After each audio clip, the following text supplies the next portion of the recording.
It's time for Show Off Sunday, where everyone has a chance to show off their own car, and here's this week's winner. It has a dual overhead camshaft design, 4 valves per cylinder, and a responsive double wishbone suspension, the Acura Integra, an idea that began with a Formula One race car and has been evolving ever since. Okay, fine. It's not an F1 car, but it's still a pretty sweet looking ride. Hey. Let me just start by saying thank you to Scotty Kilmer for featuring me on his channel again. It was his viewer feedback that inspired me to start my own channel, which I've wanted to do for some time now. Now, on to the newest addition to my old school family, a 1993 Acura Integra LS. I didn't want to buy this car, but once I saw it parked next to my Legend, I realized I had no choice. It just fits right in. Both the Integra and the Legend were the first cars sold under Honda's luxury brand Acura when they came to the States in the 80s. This is the second generation, which did away with the pop-up headlights and added a bit more of a contour to the exterior design than the first generation. The interior of this car is noticeably hollow compared to the Legend, and rightfully so. It's their light sports car.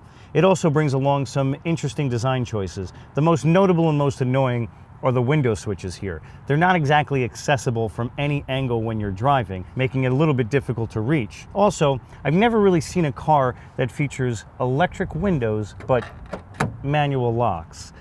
It also has this little thing where you roll down the window about an inch and a remarkable amount of air seems to travel through the door handle. Being a 90s car, it came with one of my most favorite 90s car features, the automatic seatbelt. It's a great way to forget to put on the rest of your seatbelt because you think you're already wearing one, especially in a car with no airbags. When I first purchased this car, the front right speaker kept going in and out. I contacted the previous owner who said, apply a little bit of pressure on the top right of the head unit. Doing so made it kind of fall into the dashboard a little bit. So I attempted to pull it back out, and pull it back out I did. Not a big problem, but, you know, unexpected. This Integra blends in with the Legends like a champ. It has such similar styling, but still clearly wins the role of the little racer that the other two can never be. This one is in great shape even with 166,000 miles on the clock. It runs like a top, although it does have some dings and other minor blemishes throughout the body, but they aren't very noticeable and are easy to live with since the Arrest Me red paint is just so on point. The interior is almost brand new with all the controls having their factory feel still intact, but in true Acura form, there isn't a cup holder in sight. As much as I love the styling of this car, I must say that the steering wheel is extremely unattractive, looking like a sad octopus with 4 missing limbs. The design actually forces your hands into the wrong driving position.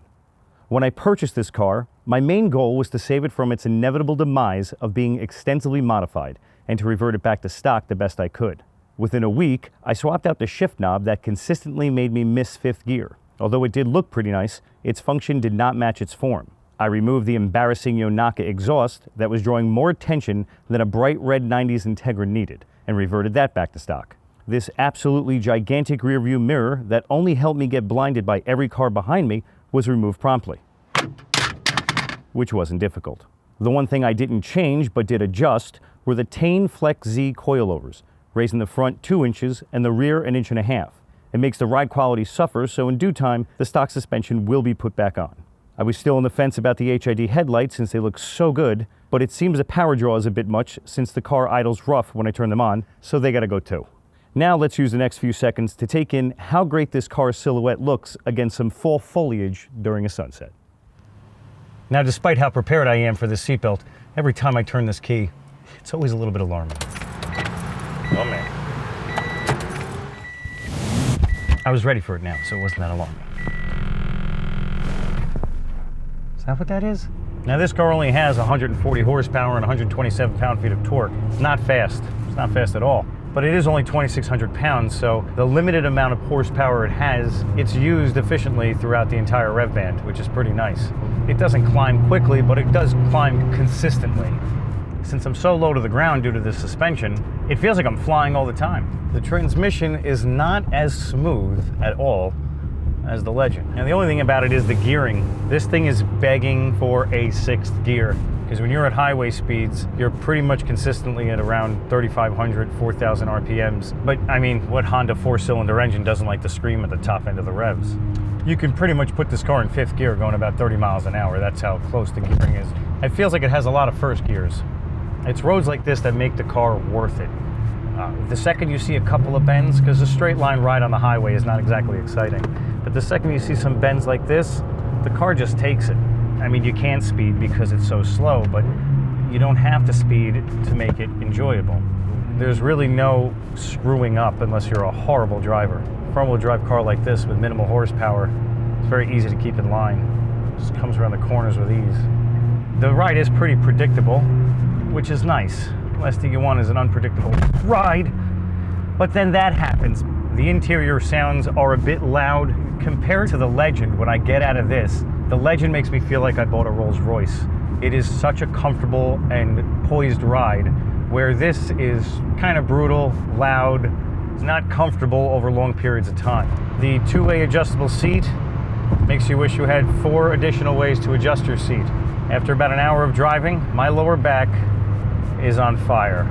I do get a lot of looks because you don't see this car often. The flashy red color, it really just draws people's attention. I don't know if that's a good thing, because according to my neighbor who's a cop, said, "I'm surprised you still have that car. It's gonna get stolen." So because of it potentially being stolen, I fitted it with some anti-theft devices, one of which hopefully I can track down the car if it gets stolen. They're all just really deterrents to prevent people from wanting to steal my car. Realistically, they'll get it if they want it. Just let me know when you're gonna take it, I'll unlock it, don't destroy the car. Everything about it is pretty enjoyable. For an hour, until your back hurts and you wanna get out and go somewhere else. Despite the limited power, uncomfortable seat, and harsh ride from the coilovers, I'm always excited to take this little toy car out. Even when I'm close to my destination, I always find myself taking a detour just to keep the fun going. Each of my Acuras has its own purpose and unique qualities. Even though 2 are nearly identical, the ride couldn't be more different between the 3 of them. The Legend LS offers me a near-new luxury feel that's calm, relaxing, and quiet. The other beat-up Legend is great for a daily driver when you expect to sit in traffic. And the Integra makes every 15-mile-an-hour curve ahead sign a challenge I love accepting. Much like my Legend LS I showed off the last time, I think Scotty will approve, since this Integra was not expensive and can easily last me another decade in the condition it's in. If you want to see my progress on its restoration or other auto-related debauchery, check out my YouTube channel, Altec1. Thanks again, Scotty, and a big thank you to your audience for being as cool as you are. Well, that was this week's video, and remember, to have your car video highlighted here on my channel, check this out!